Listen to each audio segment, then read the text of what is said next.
It is now my great honor to introduce to you our first speaker today. If I can find my notes. Damn, where'd they go? Okay. So our first speaker for today is Rob Weiner. He's an attorney practicing law in Washington, D.C. And I have known Rob Weiner literally, you can't use the word literally very often, but I can use this correctly in this case, literally his entire life, because his parents and my parents were lifelong friends, and I'm 4 years older than he is, so I've known him his entire life. I haven't known him well because 4 years is a vast amount of time when you're children, right? So there were no play dates with Robbie Weiner or anything like that. But so what I'm going to tell you is what my mom relayed to me over the years, what I can remember of what she relayed to me. She would keep me abreast about all her friends' kids. So when Robbie Weiner got to our public elementary school, the teachers took his parents aside and said they should avail themselves of a very fine private school because Robbie would be bored in our pokey little public school. So that's when we knew Rob was kind of destined for great things, right? Next thing I remember is he was going to Princeton on a great scholarship, maybe full ride. He was going to Yale Law School. He was clerking for Thurgood Marshall. He was staying on in DC, practicing law, getting married, having 2 daughters. And that's pretty much all I knew for decades until, for some reason, I thought of him because I'm always thinking about speakers for us. And I thought, I wonder what he's been doing there. Maybe he's been doing something interesting that might interest the club. And so I looked him up, and boy, has he been doing interesting things. And he worked for the last 3 Democratic presidents, Clinton and Obama and Biden. For Biden, he worked in the DOJ as senior counsel in the Civil Rights Division. After leaving, and then he practiced law in between. He was a partner in a law firm, and he was president of the DC bar. He's just done a lot of stuff. I can't name it all. Then when Biden went out of office in January of this year, which seems like 20 years ago, he went to work for the Lawyers Committee for Civil Rights under Law, and he became the director of the Voting Rights Project there. So we're going to hear from him in a second, but I just realized I forgot something really important in my prior remarks, and that is the state party and the county party are looking for poll monitors. And all it takes is the ability to drive to the vote centers and observe. And there's training for this. I know a lot of people don't get involved in campaigns because they don't want to knock on doors and make phone calls and try to persuade people, but there's none of that in this. You just drive to the vote centers. There's a checklist that you're given, and you observe. And if you see anything, you report it to the party. And that's it. So if that's something you think you can do, I have a sign-in sheet here, and I'm going to pass it around. So please consider signing up, and then I will email you how to get in touch with the party and how you can volunteer. Okay, now I got that out of the way. So Rob, are you there and can you hear me? Yes, I am. Can you hear me? Yes, really well. Turn it down a little. No, I guess not. Okay. Yes, we hear you really well. Great to see you. Thank you for coming by today. And I'm not going to say anymore. I'm just going to toss it to you. Okay, well, thank you for that really nice introduction. I'd like to meet this guy. So this is sort of my therapy session. This is where I unload on all of you my anxieties about the threats to voting in the United States. And then I walk away feeling much better. So, but even paranoids have real enemies, and serious threats to voting, in fact, are occurring. and they're emanating principally from the Trump administration. They are already reshaping what I do as we gear up to face the kinds of threats that are really unprecedented in this country. So during the Cold War, which I know Connie and I remember, the Pentagon established defense readiness condition levels for nuclear conflict, and they were known as DEFCON. DEFCON 5 was normal peacetime. DEFCON 3 required mobilization in 15 minutes. DEFCON 2 required deployment in 6 hours. And DEFCON 1 meant that nuclear war was imminent. And we reached DEFCON 2 only in the Cuban Missile Crisis. And if we apply that system to voting, we're at DEFCON 2, and we're moving up to DEFCON 1 quickly. And there are a few reasons for this, I think. One is that the central the central goal of the Trump administration is to retain power. We can't forget that Donald Trump tried to overturn the 2020 election, and the only lesson he learned from that experience was that he needed to do it better. And to that end, the Trump administration has systematically sought to undermine confidence in elections and is taking steps that actually undercut their safety and their efficiency. And they've also methodically weakened the institutions that are protecting the electoral system.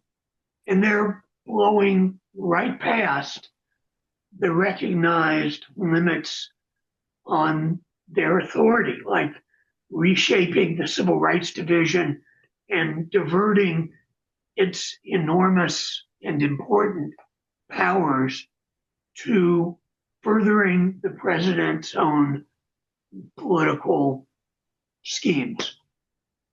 Now, a first step, if you want to displace democratic elections, is to erode public confidence in the process. And that's where election denial comes in. I mean, I call it a flat earth theory. It's wrong on every level, rejected by the courts, refuted by the people who have actual knowledge, including people who worked for the president. And the premise is that the voting rights, the voting system, the election system was and still is riddled with fraud and tainted by non-citizen voting. Now, as a voting rights lawyer, I'm very aware of the imperfections in our electoral system. But the problems lay in who is excluded from the system, not who is included. The estimates of voter fraud can vary, but the incident hovers around 0.0003%. That's 0.03 of 1%. And voting by foreign nationals is estimated to be between 1 and 0.02%. That's 0.0001%. And nonetheless, the Trump administration is claiming that we cannot trust U.S. elections, that it's so bad people should be going to jail. And if you can't trust the results of elections, then you don't need to accept them. No matter what else we're saying our equally relentless message must be that the electoral system is safe and reliable. So in March of 2025, furthering this jaundiced narrative, Trump issued an executive order that was entitled with, apparently without intended irony, preserving and protecting the integrity of American elections.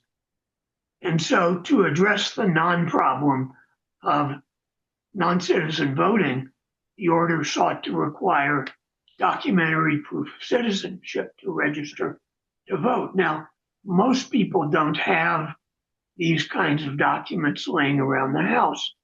Half of Americans don't have a passport. So this requirement would disenfranchise millions of voters, disproportionately minorities. Several courts enjoined the order principally because the Constitution gives the president no power over federal elections. Principally, the states have power, and then Congress has a supplemental or backup power. But despite the injunctions, the executive order was a win-win really for Trump for a couple of reasons. One, he can say, I tried to protect our elections, but the Democrats and the left-wing judges blocked me from doing it. And second, many states are already adopting parts of this executive order. The Lawyers Committee where I work, which by the way is a nonpartisan organization, we sued Louisiana for a law they passed requiring documentary proof of citizenship. And these new restrictions that the states are adopting or threatening to adopt not only disenfranchise people, but potentially create a red state, blue state divide in election procedures that the president will exploit. We wouldn't expect him to take measures against the red states. His measures will be against the blue states. The executive order also sought to decertify electronic voting systems. Now, this hasn't happened, but again, the attack baselessly challenges the credibility of our voting system. And when states don't fix it, the administration may well dispute or intervene or seek to set aside voting results that it doesn't like. And if you doubt this, you should note that the administration drafted an order in December 2020 to seize voting machines. Adult supervision prevailed then, and the order didn't issue. But there's no adult supervision now. And as for the checks and balances protecting our democratic rights, check after check and balance after balance has toppled. In normal times, the Civil Rights Division safeguarded voting rights, especially for people of color, for civil rights advocates like me. DOJ could provide guidance and lighten our loads. Now, the voting section of the Civil Rights Division has dropped virtually every suit brought by the prior administration, and they're bringing their own against states trying to get individual voting records, which can't be used, I think, for any good won't be used for any good purposes. In the suit for challenging that we brought when I was in the Civil Rights Division, challenging Georgia's massive voter suppression law, the Attorney General actually described DOJ's allegations. The new Attorney General described DOJ's allegations as false and fabricated. The new leadership of the Civil Rights Division has flouted civil rights protections, has fired career government employees, has exiled other ones to internal Siberias for make work jobs or to go to prosecute sanctuary cities. And then they offered early retirement. And so at one point earlier this year, the voting section had 3 lawyers. Well, now they're restaffing. And I'm told that the interviews include the question, who won the 2020 election? So the other area where voting rights and really all our rights are being threatened is in the mid-decade gerrymandering. Now, I just got back a week ago from the trial in Texas that we prosecuted challenging Texas's mid-decade gerrymandering bill. We were already in a suit in Texas challenging the 2021 redistricting, where we said that 15 congressional House, State House, and State Senate districts were intentionally dilutive of the votes of people of color. And then they went and made it worse in 2025. So I'll just briefly tell you how that came about. It came about from a letter that the Justice Department wrote to the governor of Texas telling him that 4 majority-minority districts were racially gerrymandered. Now, the state had denied, and to this day still denies, that any of its districts were drawn with race in mind. And this letter from the Civil Rights Division cited a case and really botched the reading of the case so badly that you don't even have to be a lawyer to know it, claiming that they had declared coalition districts that have a majority of voters of color by combining more than one racial group. And this letter said that those districts were unconstitutional. The court held no such thing. It was just plain wrong. But nonetheless, the governor of Texas took this letter and said, we are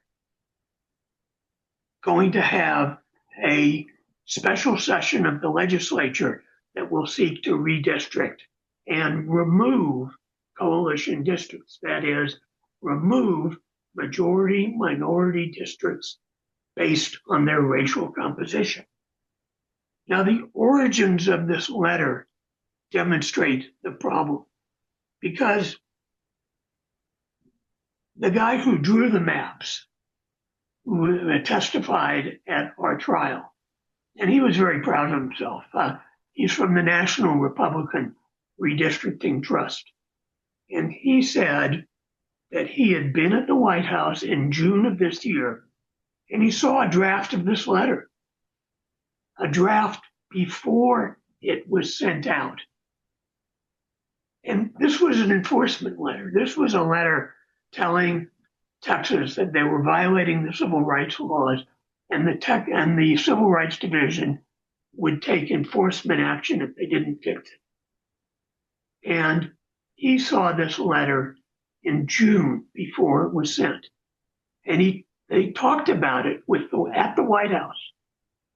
They had the letter, and the Justice Department talked with him about it, a Republican representative. Now, when I was at the division, when I was at the Justice Department previously, in all my career dealing with the Justice Department, there has been one sacred principle. The Justice Department does not discuss enforcement matters with the White House or with anybody outside the Justice Department. Justice Department enforcement is independent. That is a sacrosanct principle that apparently no longer holds in this administration. And sitting there in the trial with no change of expression, my head was exploding because this was such a gross violation of that principle. And another indication of where the Civil Rights Division is now is their hiring. There was a fellow who handled some of the defense in the January 6th cases, and he likened those prosecutions to the Holocaust. He compared the prosecutors to Joseph Mengele. And he now works, not Joseph Mengele, the guy who said that, he now works in the Civil Rights Division. So we now have, instead of an ally in the Justice Department, a steadfast opponent of voting rights and civil rights. And they are helping the states move forward with an anti-voting agenda and with an agenda to dilute the votes of voters of color and to lock in the current power structure in Congress for the foreseeable future. Missouri has now redistricted. Florida, Indiana, Louisiana, North Carolina, Ohio are all threatening to do that. California has weighed in on the other side. And, I got to tell you, I understand that. I don't dispute the need for it, but this is bad policy. This is a race to the bottom. Representatives should not be picking their constituents. It should be the other way around. And so this is why I say that we are approaching DEFCON 1 when it comes to voting rights in this country. It is not going in a good direction. I wish I could give you a cheery message on all of this, but I can't. It is bleak. And what do we do about it? We have to oppose everything that is happening to undermine voting rights in this country. We have to resist peacefully but resolutely. And we have to exercise our voting rights and to do everything we can to make sure that our votes not only count, but they have equal weight with everyone else's. So with that, I thank you. I hope I haven't gone on too long, but if there's time, I'm willing to answer questions. Well, thank you.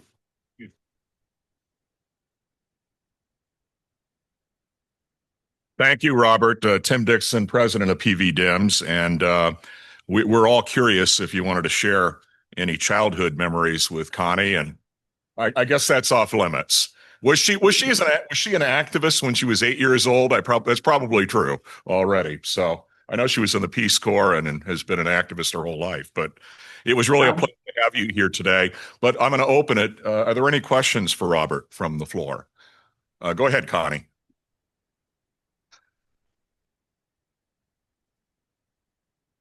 I have a lot of questions, but this one is about redistricting in the red states. It seems to me that they're making their current Republican representatives more vulnerable. It seems to me that they're going to have to take red districts and make them a little bit more purple. And I'm wondering if a Democratic wave could unseat some people unexpectedly. I'm trying to look at the bright side here, Rob. Okay. Yeah, I mean, what they do is called packing and cracking. And so they take a minority district, a black or Hispanic majority district or a Democratic district that has a big majority, and they add more Democrats to that so that those votes are wasted. And they move them from a district where they're where they would make it more competitive. They do the same thing with Republicans. They move safe Republican districts. They move the Republicans into districts to make them more competitive, and so that makes both districts more competitive. And they run a risk to the incumbents. They run a risk that they lose both districts. Now, on the other side of that coin, they're very sophisticated in doing this. They have very powerful computers, and they have quantified the risk very, very carefully. But if there were a wave election, you're right, it could have a unintended effect of an unintended counterproductive effect for the people who are effectuating this gerrymandering. Yeah, it's great to hear that maybe this strategy in some cases could backfire. So in the back, we have a couple of questions.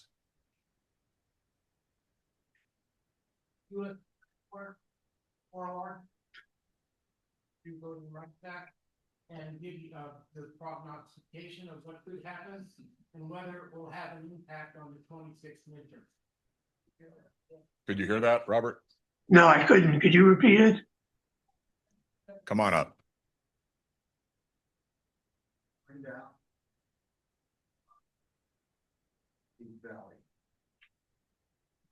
It's a Bob to Robert question.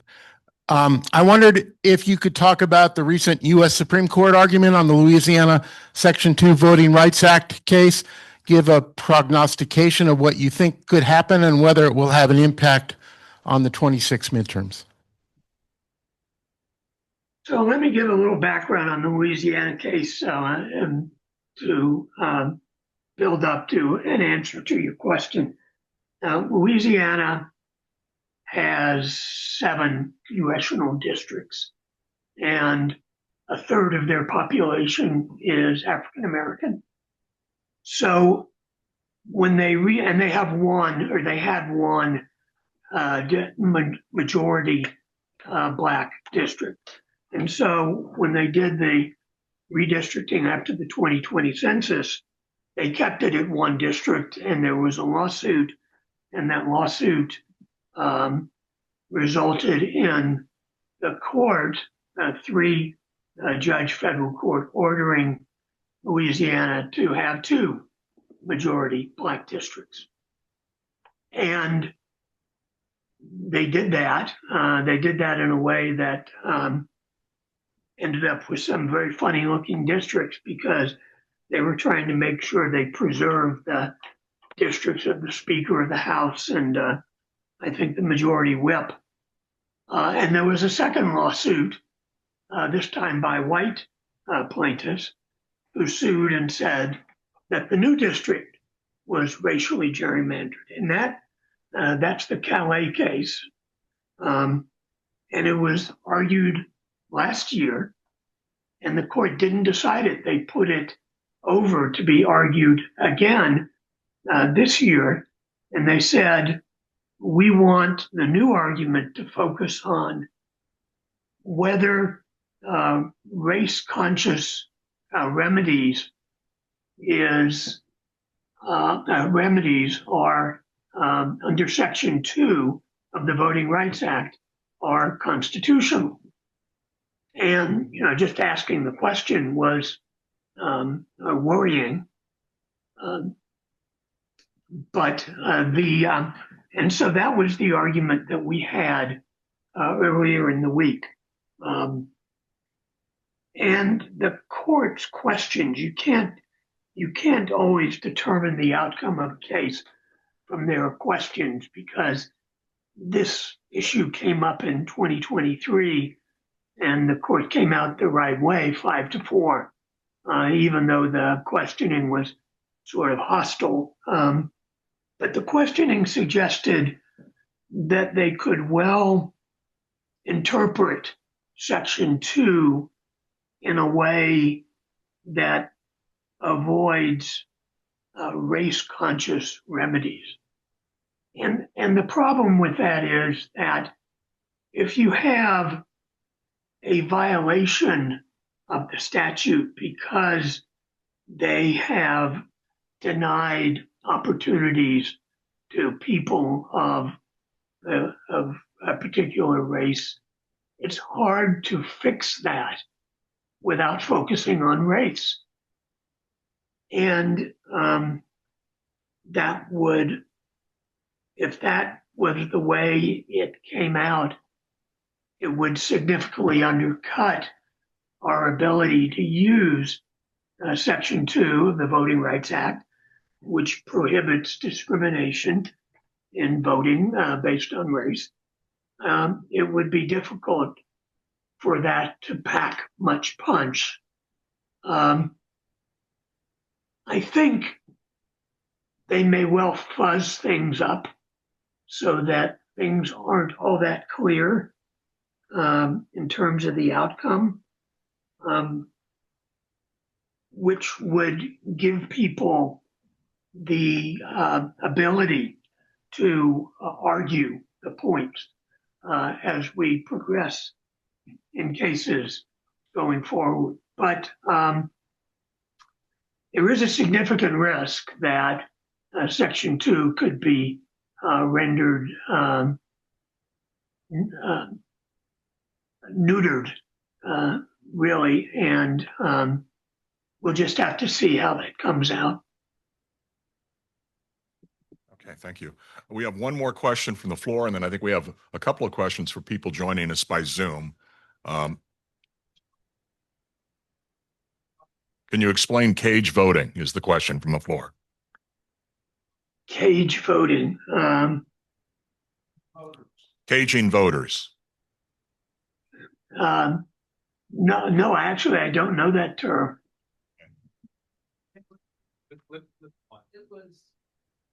Come on up.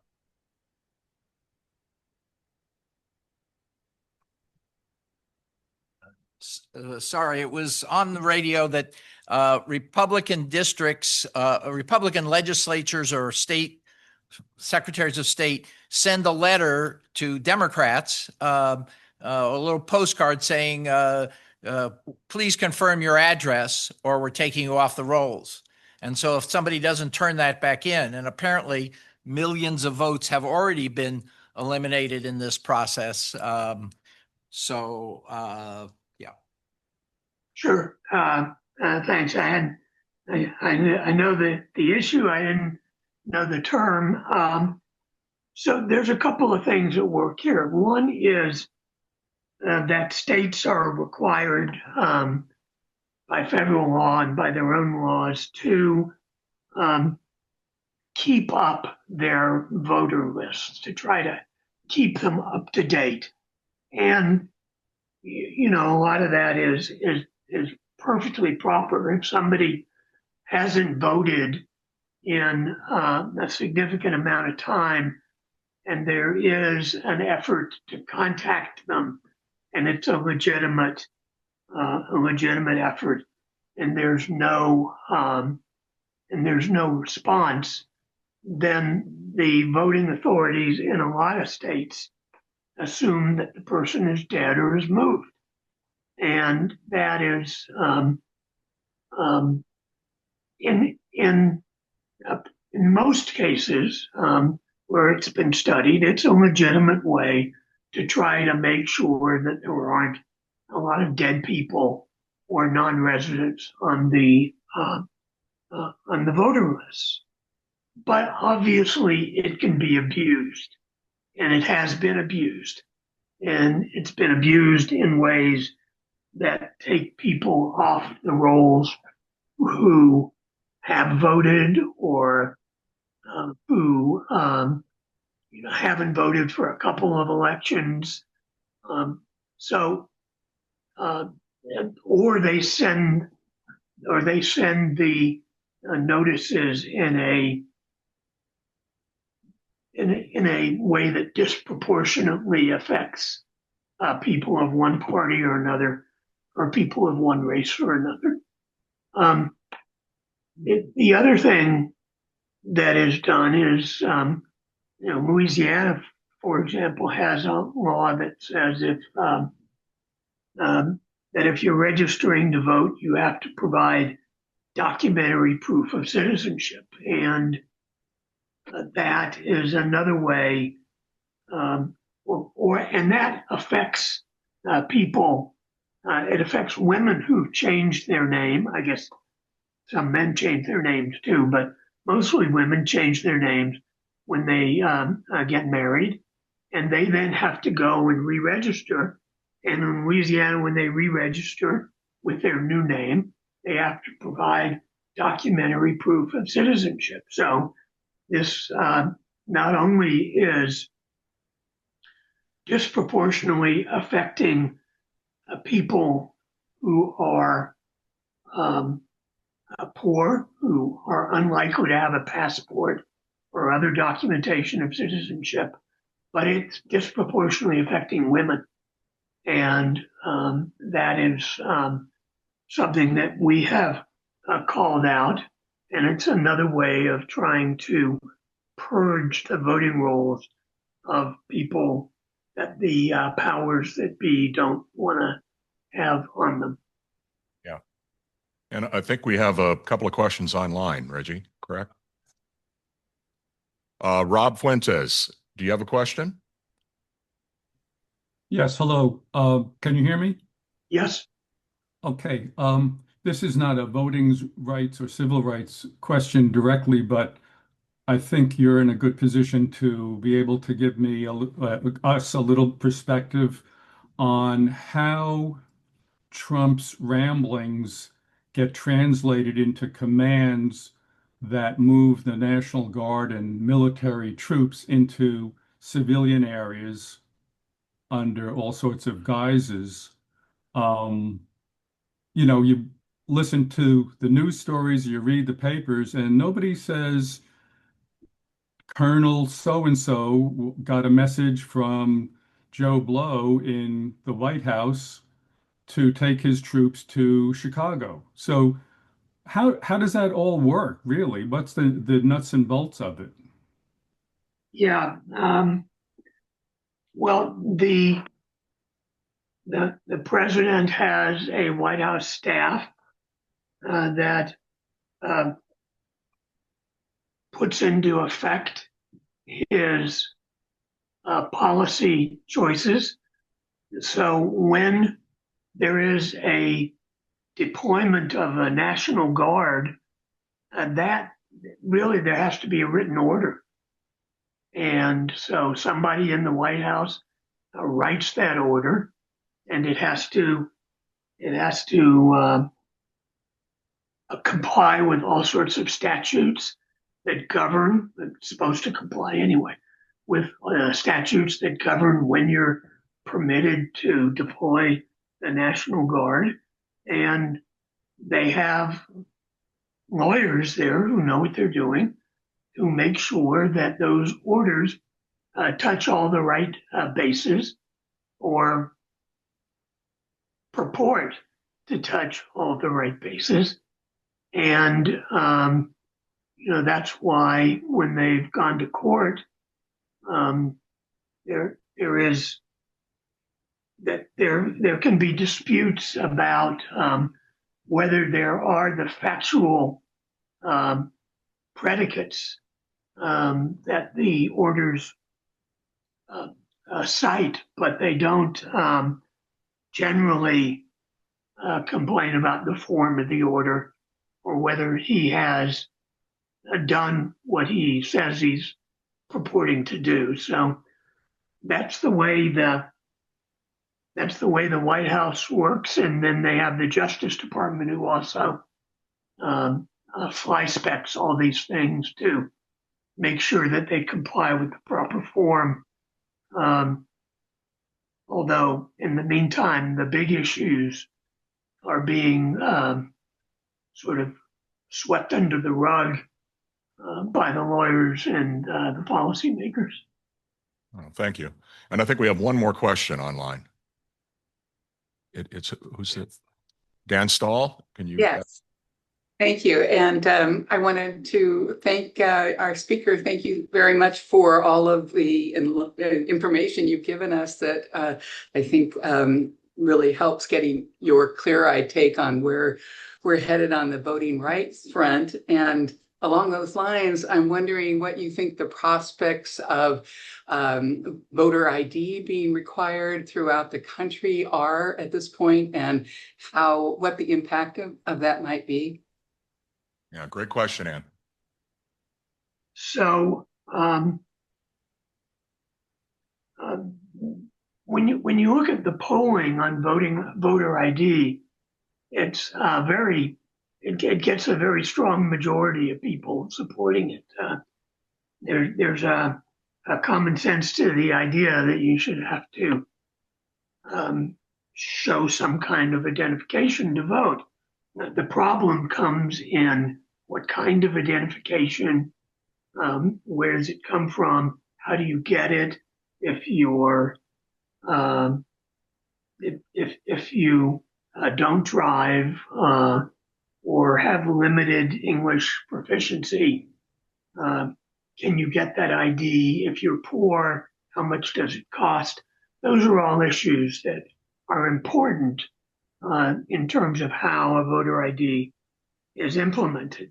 The president has floated the notion that he is going to issue an executive order that requires voter ID across the country, that strictly limits mail-in voting. And he claims that he's going to do this under his emergency powers. Well, as I indicated before, the Constitution doesn't give the president any authority over elections. And emergency powers are generally granted by statute. There is an emergency power statute, and it incorporates statutes in particular areas like international economics or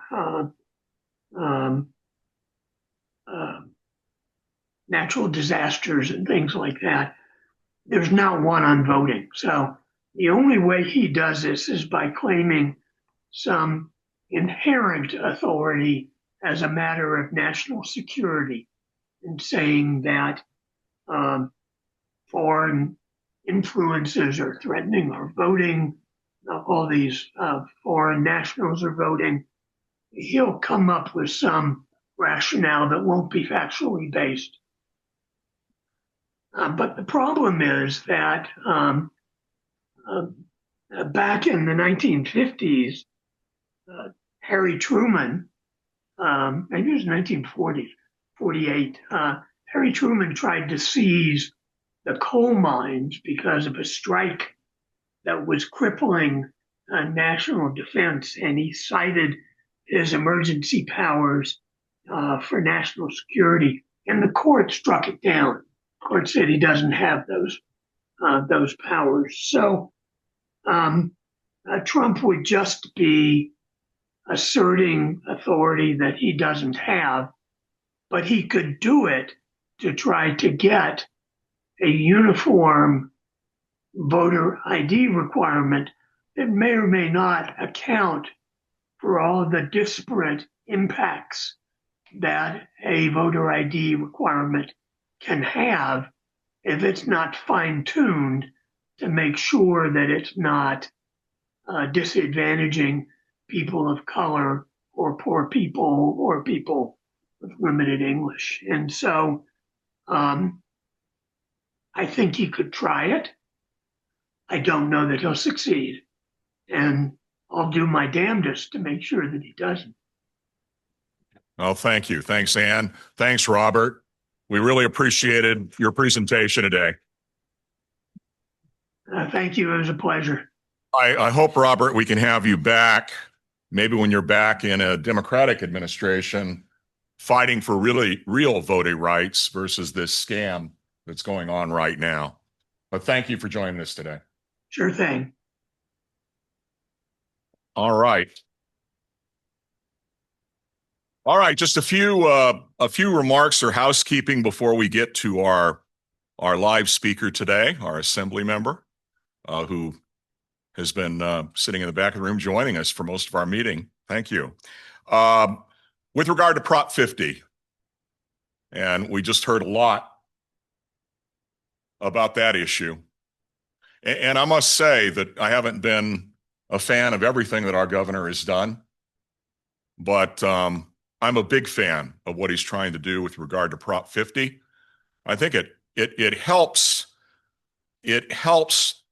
Democrats who are saying, what is the party doing, to at least see that we're not going to just continue to turn the other cheek, that we're going to punch somebody else in the nose when they're taking these radical steps to try to abridge voting rights. And I think it's a necessary step. The other side is lying through their teeth, saying this is going to be permanent, or they just don't mention what's going on elsewhere. And I'm on social media probably too much now that I'm retired, but when I see this insanity, I respond, and I challenge some of the people from the other side to tell me what they think about Texas then. And there's no response. Of course there's no response, because they don't have an argument. They don't have an argument. If what we're doing in California is wrong, then how about these other states where the voters have no say? There is no argument on the other side, and this is a temporary thing we need to do if we're going to frickin' protect our democracy. So we still have a few yes on 50 signs. I think we've raised about $1,500 in the black for the proposition. We're sending anything donated for a sign directly to the effort. So it's twofold. One, we're publicizing yes on 50, and secondly, we're raising money to help advertise, because obviously the other side has unlimited resources and millionaires contributing to their efforts. So if you'd like a yes on 50 sign, we have them in the back. A few remaining. Yes.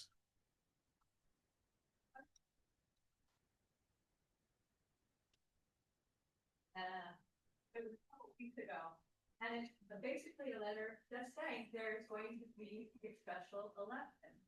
That's all it said. It doesn't say vote yes on 50. It just says there's a special election. So quite frankly, I think it's a waste of money, and I called him to let him know that I was very disappointed that that's all this letter said. Well, I know that other than his letter, our congressman has been very vocal yes on 50. So and he's on social media. I don't think there's anybody else in Congress that's on TV more than Ted Lieu. And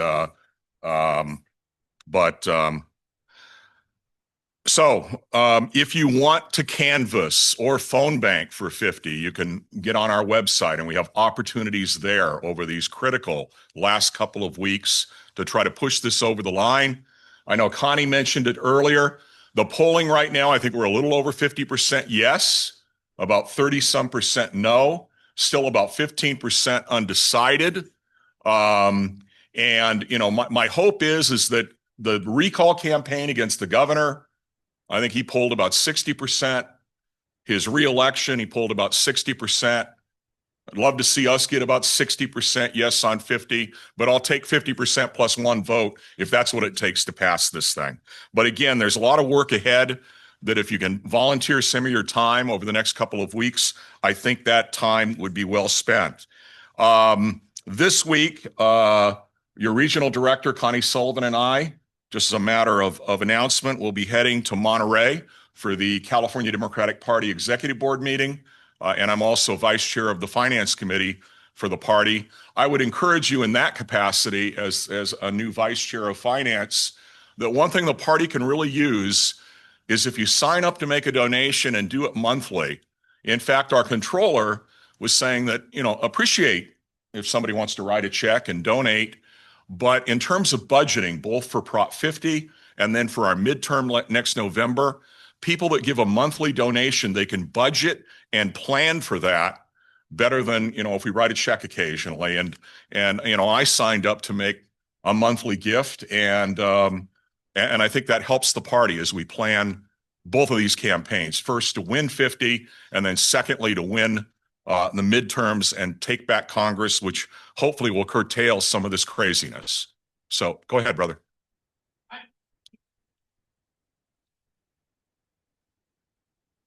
The hashtag that was sent in his official capacity. As Ted Lieu always says, he was just encouraging people to vote, because Ted Lieu says when people vote, Democrats win. Yep. So it's all about now, and that criticism was misplaced. Okay, good point. Good point. All right, thank you. Another upcoming event on December 7th, and we'll announce this again at our next meeting. We're going to have a state Senate candidates forum that PV Dems is co-sponsoring with the other South Bay Democratic clubs and organizations. And I think we have virtually every state Senate candidate that's going to appear at our forum right up here on the hill at the Unitarian Church. And it's the afternoon of December 7th. We'll put more information on our website, and obviously we'll talk about it at our meeting next month as well. We had 7 of the candidates, as most of you remember, last month that came just to PV Dems and introduced themselves. But this will be more interactive with question and answer. And I think I'm going to talk to our board this week, because as we're talking to the other coordinators of the event, they want us to come up with a few of the questions for the forum on December 7th. Are there any announcements from any of our members before we go to our speaker? Okay, thank you. Finally, before we turn over to our assembly member, I want to thank all of our members, family members, guests, friends that participated in our Hold the Line protest on Pacific Coast Highway last month, and all of you that joined us yesterday. I know that our assembly member was speaking and wearing a very nice Dodger shirt yesterday at the No Kings rally at Torrance City Hall. I am really happy to report that when I got there yesterday morning for No Kings, I got there early to help Carol set up our table. And there were a lot of people at like 9:20 in the morning for an event that was going to start at 10. There were a lot of people in costume. I don't know if if they like costume. I guess Halloween's coming, but there was some great signage and whatnot. And I love the fact that when we get together, most of the people protesting express joy for our democracy. We're not so angry like the other side. We have a lot to be angry about, but we still have joy as Democrats. And that it just I think the Torrance Police Department estimated we had about 40,000 at Torrance City Hall yesterday. And we also had a large crowd at somebody's golf course in Rancho Palos Verdes. And it's estimated that 7 million people showed up yesterday and protested. And all the protests were peaceful. I read all this stuff the other side was putting out, that people are going to have grenades and Molotov cocktails and that we were all being paid. Someone came up to our booth and asked for their check yesterday. And I guess they believed it that we were actually handing out checks. Nobody raided our Capitol. Nobody attacked government buildings. And the 7 million members, or 7 million, well, they're members of our party, our brothers and sisters in our cause. They believe in America. They believe in democracy, and they love America. Great. They love America. And I'll tell you, it's uplifting to me just to be with fellow Democrats and see that we're not alone, but that together there is something we can do. I mean, that was DEFCON 2, listening to our speaker, is scary. But as I mentioned in the newsletter this month, I cited the study by a couple of political scientists that said that if 3.5% of the population is protesting and in the streets, an authoritarian regime cannot survive. Now, our webmaster sent me an email this morning and said, so if there were 7 million, Reggie said, that's about 2%. So we still have work to do. We need to get more people in the streets and more people out there if we're going to turn this around. But it was great to be there yesterday. Thank you to all of you who participated, and let's keep doing it. Because I know one thing, it pisses off that guy in that white building on Pennsylvania Avenue. And you do feel joy and you feel like you're doing something when you show up and participate. So we'll keep posting them on our website, mention of the meetings, but please, let's step up and let's do something. Let's do something, right, Democrats? Yeah. Now, we're going to get some joy from our Assembly member. I have the pleasure to introduce our keynote speaker today, California State Assembly member Al Muratsuchi, who represents the South Bay communities of Los Angeles County. He has long been recognized as a leader on issues ranging from education, civil rights, to environmental protection and economic justice. As chair of the Assembly Education Committee, he has championed resources for California public schools, working to ensure equitable opportunities for all students.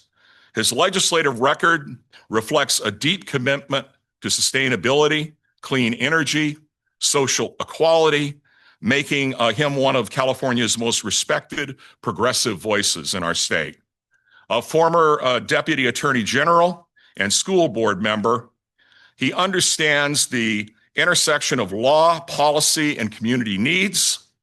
His remarks will highlight California's role as a national model for progressive governance, illustrating how state leadership can advance civil rights, expand opportunity, and strengthen democracy.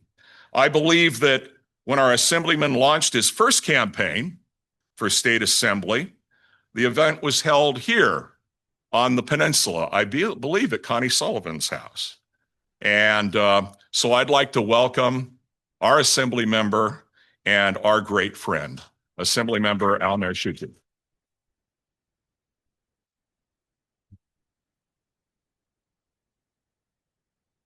Great to see you. Good to see you, sir. Okay. Let me just, all right, good afternoon, Democrats. It's so great to join all of you. I know I saw many of you yesterday, as Tim just talked about at the No Kings rally in Torrance. You know, I lived in Torrance for about 25 years before I moved. My family and I moved up to Palos Verdes. But you know, Torrance used to be called Borrance, right? I mean, it so politically moderate that you know, who would have known that it would become the center of political activism here in the South Bay. 40,000 people. That I didn't realize that was the police department's estimate. I thought that was Jimmy Gao's estimate, but yeah, I'll okay. I'll take the 40,000. Yeah, and I think as I had an opportunity to speak yesterday, and I really took a lot of my thoughts about the significance of not only our Torrance rally yesterday, but tying that to what's happening across the country, right? I mean, this is a national movement that we're trying to build to fight back against this authoritarian regime that we have, that is leaning more and more toward outright fascism. When we see Donald Trump sending Marines to downtown Los Angeles and federalizing the National Guard, sending them to all the Democratic governed cities across the country. But we know that, it goes much more than just the military. I mean, although before I move off of the military, I just read, I found out later in the day yesterday that they had ordered artillery to be fired over the I-5 near San Diego. Yeah. Yeah. Yeah. And so I think that just really captures what we've been talking about in the state capitol, that, unfortunately, we are at war with the Trump administration. The state of California is at war with the Trump administration. And that was, such a symbolic gesture of what is happening in our state. So, as Tim talked about, we put Proposition 50 on the November 4th ballot. And I appreciate the question raised about Congressman Liu's letter. I immediately recognized, because I received the same briefing that, all elected officials were not supposed to be using taxpayer dollars to be taking a position to advocating for a issue on the ballot, whether it's for a candidate or whether it's for a proposition. And so, there are a couple of times my staff had to tell me, no, you can't talk about Proposition 50, when staff is there, for example. So today I'm here without any staff. And so I can tell you, vote yes on Proposition 50. All right. Yeah. And, I know that, there are some progressives, some Democrats that, continue to raise questions about Proposition 50. But I think, the reason why I supported to put it on the ballot so that California voters, unlike in Texas, will have an opportunity to vote on it to decide, is because, ultimately this is about fighting back, that not just Democrats, but so many Americans, want to see us fighting back, doing something to fight back against Trump rigging the elections across the country, what's happening at the United States Department of Justice. I mean, I want to say, if we don't need any further proof of the politicization of the United States Department of Justice than knowing that, one of our former school board members is now working in the Civil Rights Division of the United States Justice Department, Julie Hamill. So I just want to start off by talking about, recognizing the extraordinary times that we're living in. I had just read, I would recommend to anyone who hadn't seen it or heard about it already, but in the recent Atlantic Magazine article, there's a great opinion piece by David Brooks, New York Times columnist. And he's talking about how, clearly the Trump administration has been weaponizing fear to go after, to silence dissent. I actually got a lot of my, based a lot of my comments at yesterday's rally on that piece that I read by David Brooks. But, weaponizing fear, whether it's, the ICE raids going into our communities, terrorizing, so many of our immigrant communities to stay at home, not, being afraid to go to work or to go shopping, to, our media corporations, canceling Jimmy Kimmel and or anyone who dares to question the MAGA movement or our universities. I mean, just seeing our great universities, including the UCLA, under the fear, under the threats of this $1.2 billion fine that the Trump administration has been threatening against UCLA, unless they silence the dissenting voices of, to censor the professors and the students that have been speaking out at our universities. The only anecdote that we have to fight against this weaponization of fear is through all of us coming together and taking a chance, speaking out. I mean, a couple of days ago I was interviewed by the Canadian Broadcasting Corporation. I think they're equivalent of our Corporation for Public Broadcasting. Actually, they corrected me. They said we're more like the BBC than we are the Corporation for Public Broadcasting. Yeah.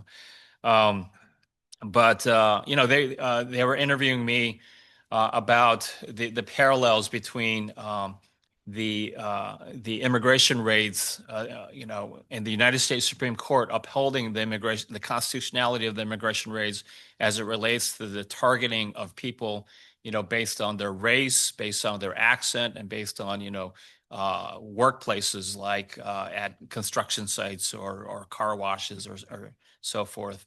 But I know, and a lot of folks in the Japanese American communities across the country know that the last time that they took a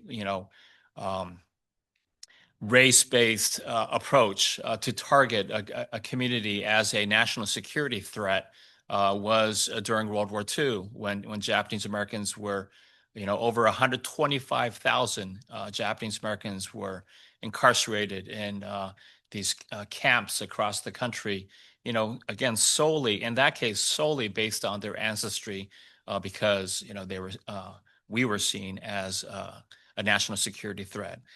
And so, the whole world is watching us and they were asking me questions about, well, is this fascism taking over our country, and what are we doing to fight back?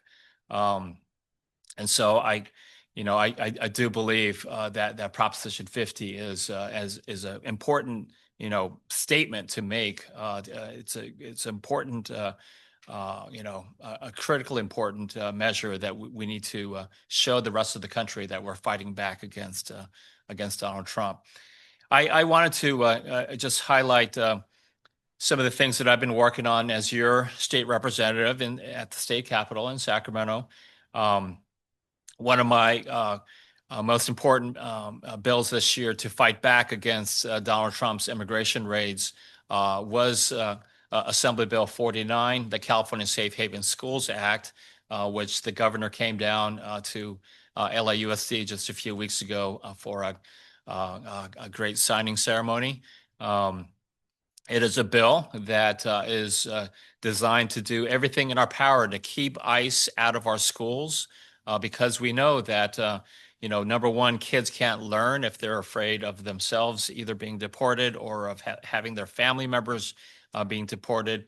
It's estimated that 1 out of 5 California public school students have at least one undocumented member of their family living in California. And so, and we know that ever since the immigration raids have been taking place, that school attendance have dramatically dropped, especially in communities that have large immigrant populations. And we know that it's not just the undocumented students or the undocumented immigrants, but it's having an impact. I mean, when we see, our United States Senator Alex Padilla being tackled and taken down to the ground, I mean, that is, if anyone needs proof that if it can happen to a United States senator, it can happen to any of us. the fact that he was taken down by these federal agents, even though he clearly identified himself and was not posing a threat, to anyone. Another measure that we passed that was a significant statement, in our fight against Donald Trump, was a measure to ban, immigration officials as well as any law enforcement officials from being masked, this. In normal times, we received a lot of concern, a lot of pushback from local law enforcement. They were saying that this is infringing our rights to be able to wear masks. Our real targets were the immigration officials that we've been seeing, in these viral social media images of these armed, masked men, sweeping into our communities and detaining, arresting, even abducting, people off the streets. We don't know, who they are. They're other than the fact that they're dressed in military, fatigues. So the bill requires that they provide identification, so that people know who they are, who they're dealing with, as well as to again fight back against this effort to weaponize fear by sending these masked people into our streets. Finally, I just want to highlight a bill that I got signed last year that was recently cited in a lawsuit challenging the city of Huntington Beach's attempts to ban books, to censor and ban books. I know that Zoe Uno with our Palos Verdes Library District is here, and she has been also leading the fight locally to make sure that we're not censoring or banning books that deprive our kids, especially of the ability to read books that reflect their diverse life experiences. My bill, the California Freedom to Read Act, was cited in a court case that struck down the city of Huntington Beach's attempt to ban books. Again, attempt to for California to lead the fight. I know as chair of the education committee, I've been traveling to these national education conferences, and really, everyone is looking to states like California because the leadership is not coming from the federal government. Federal government has been regressive, especially in the area of public education. As many of you know, they are in the process of dismantling the United States Department of Education. They have laid off, I believe, only a fifth of their workforce currently remains, and these are people that were, that had dedicated their work and their careers to things like enforcing the laws that protect our children with special needs. That's one of the biggest responsibilities of the U.S. Department of Education, to enforce the Individuals with Disabilities Education Act. That department has been decimated.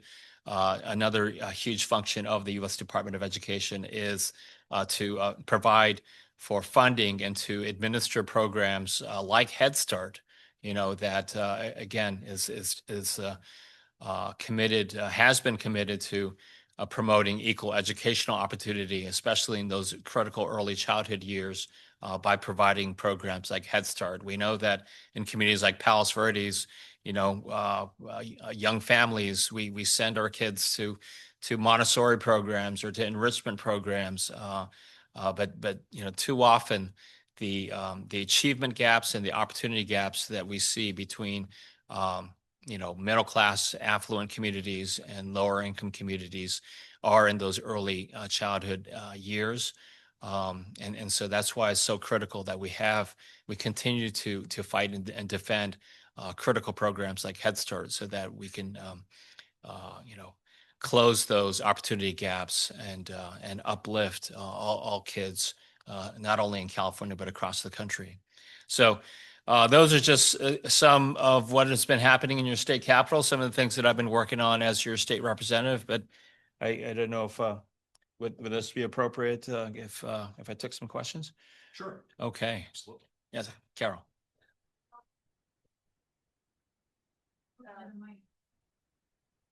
Do you? Yeah. All right, I can repeat the question. Yeah. Yeah. Yeah. Uh-huh.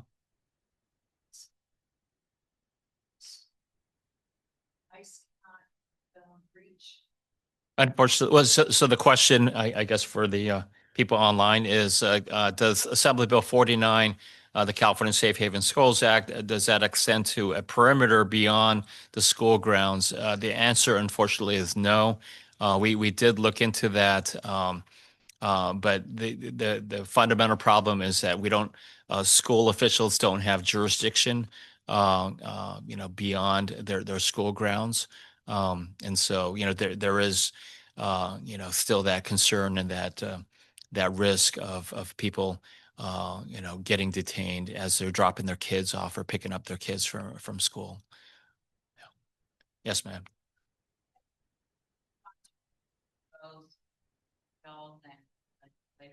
Legislature for passing those. On the way here, I was listening to a podcast. The reporter being interviewed said that actually the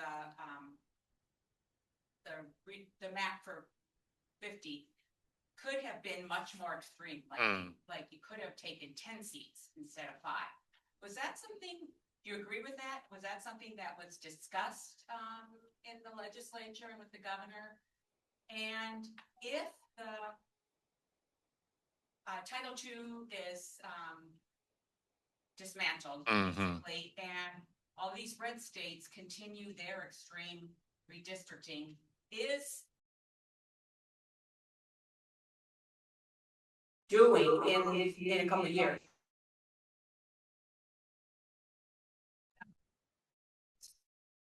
So just to summarize the questions again, first question is, was there any consideration about getting even more aggressive in terms of redrawing the congressional district maps that are being proposed under Proposition 50, and also what is likely to happen if the Voting Rights Act is or having race-conscious remedies under the Voting Rights Act is undermined or declared unconstitutional?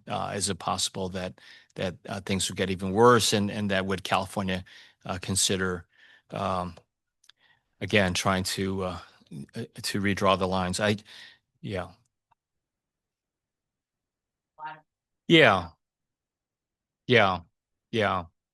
Yeah. So, yes, I've,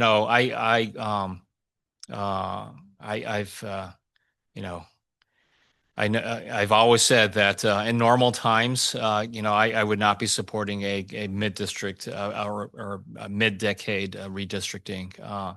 But these are not normal times, and this is our attempt to fight back against the rigging that's taking place across the country. In terms of the, I was not part of the discussions. The discussions took place between the governor, the speaker, and the Senate president in terms of how the lines were actually drawn. In terms of what could happen if the Voting Rights Act is overturned or undermined. I mean, that's clearly an open question. Hopefully we don't have to, we won't have to get there. But I think we're just having to take these extraordinary steps to deal with these situations as they arise. Yeah. Thank you. Yes, ma'am. Hi, Lorette. Yeah. Uh-huh. You become a superintendent for the state of California. I thought everybody'd like that. You haven't talked about that yet. I wasn't sure. Yeah. Yes. Okay.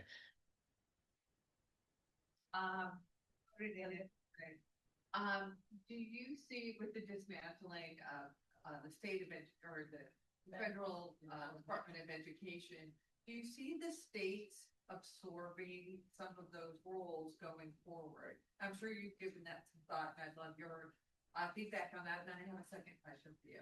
Yeah. So yes. So the question is, if and when I'm elected state superintendent, can the state of California take over a lot of the functions of what the United States Department of Education and what the federal government is doing currently?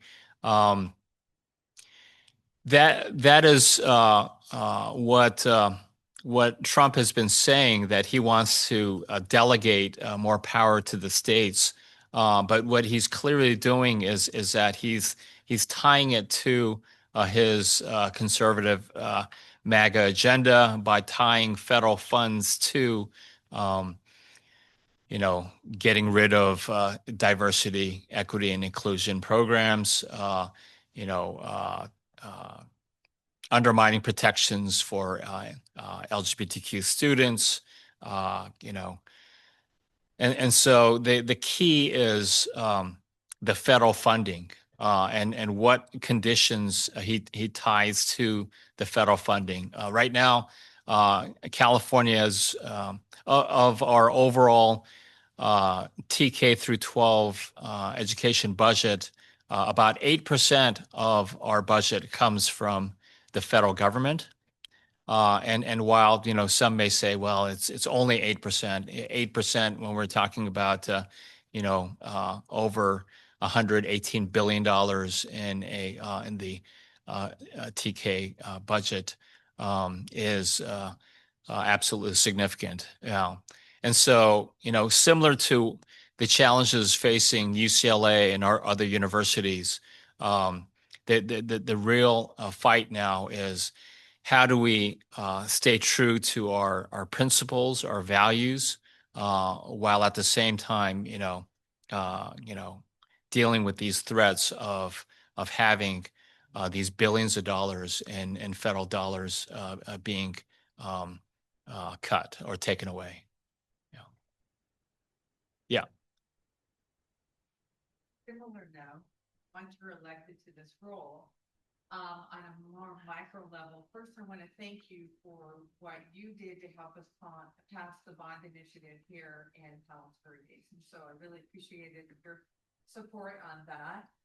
And as you know, we need more or additional funds for capital improvement, but this is just a drop in the bucket relative to. So I'm wondering, once you are elected to this role, how you can help us in our immediate community to create some more parity on capital improvements and other matters at the state level. Okay. So the question is, what more can I do to help with the dilapidated school facilities that we have here in Palos Verdes School District? As a parent of a daughter attending a Palos Verdes school, I certainly am very much aware of the conditions of our schools. As chair of the education committee, I travel throughout the state and I see other school districts,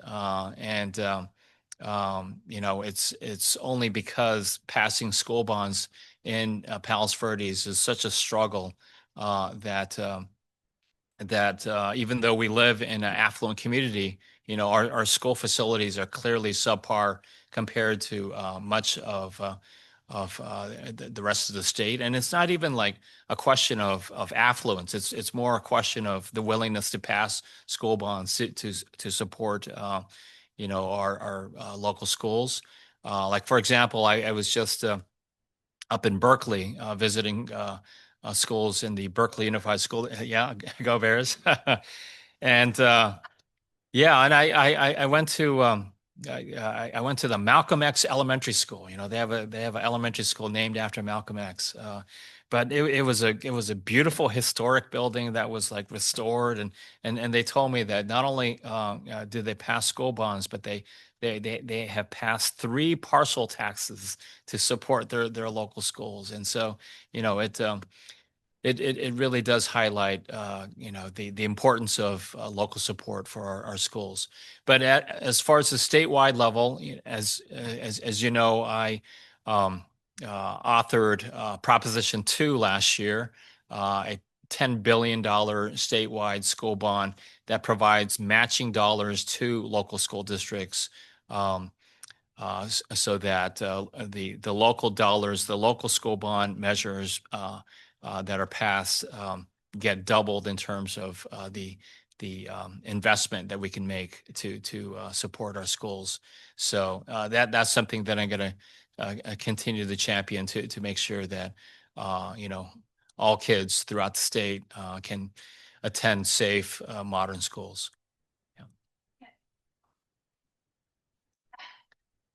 Yeah. Our district, because it's directly tied to our property. Absolutely. Yeah. Yes, sir. The other night, it was a conversation with a friend of mine, Mark. Oh, yeah. Gathered from that conversation that he endorses superintendent, so you might want to ask him about more specifically. Okay. But we were talking about the fact that the University of California just won 5 Nobel Prizes in 3 days. Yeah. And this is a world record, a world standard that's never been equal. Mm-hmm.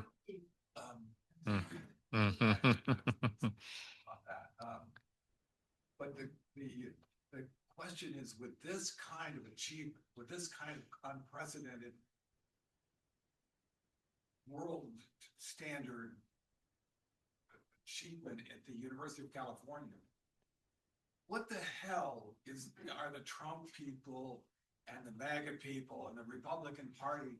How can you mess with this level of perfection and achieve anything and do anything other than to diminish it? Yeah. So I guess the question is, what the hell are they doing? Yeah. So the question is, what the hell is the Trump administration? Yeah. Yeah. Especially, you know, given the fact that our great University of California and all of our 10 campuses just won 5 Nobel prizes. Yeah.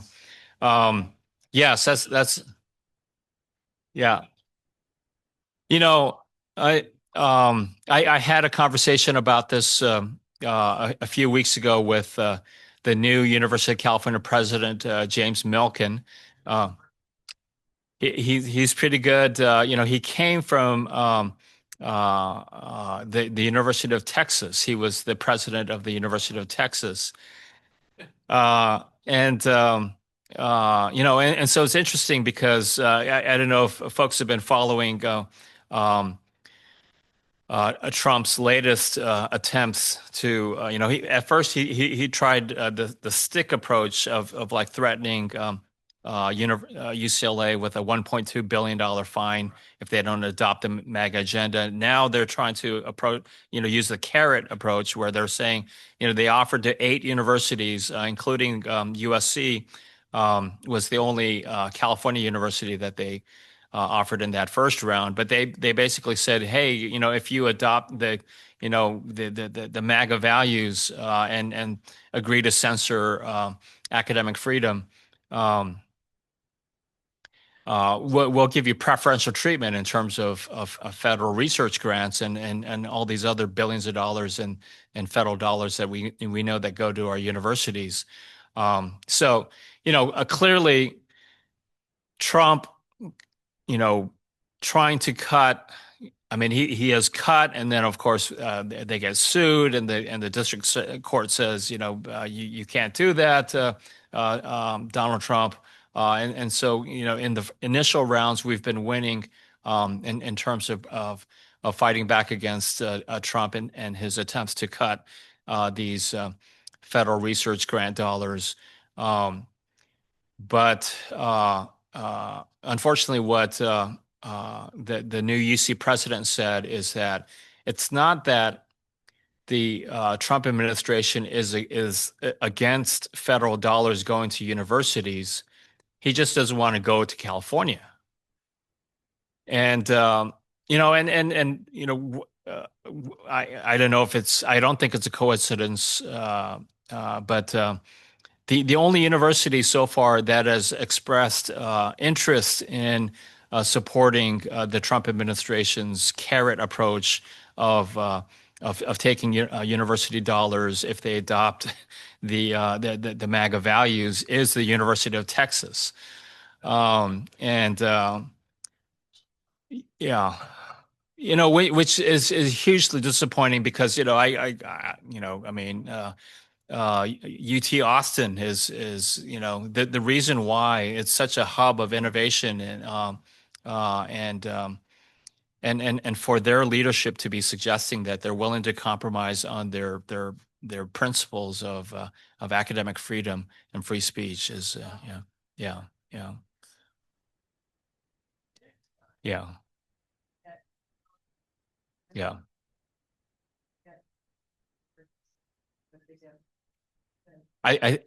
Probably the biggest threat would be to cut off the student loans, the Cal grants. Yeah. USC recently said no. I think that's right. Yeah. So, yeah. Okay. Yeah. Initiatives or actual legislative efforts to change the process for income tax withholding or how it's actually submitted to the federal government by individual taxpayers in the state of California, so as to deprive them of that one? That's right. So the question is anyone looking into changing the income tax laws so that California can deprive the federal government of all the tax dollars that we're sending to the federal government? I know that you're definitely not the first person to ask that. It's my understanding that those would require federal tax law changes, not state tax law changes, and so that is the fundamental challenge. Given the state of not only the Trump administration but also the Republican-controlled Congress. So. Follow-up question about civil disobedience and how, well, in terms of enforcing laws against folks who choose to change tax withholding, is that how practically is that enforced in the state of California? Well, yeah. So the question is, what about potential civil disobedience in terms of not paying federal income taxes? Is that your question? Yeah. Yeah. So again, I think in terms of the federal income taxes, it would be enforced by the IRS and the federal government and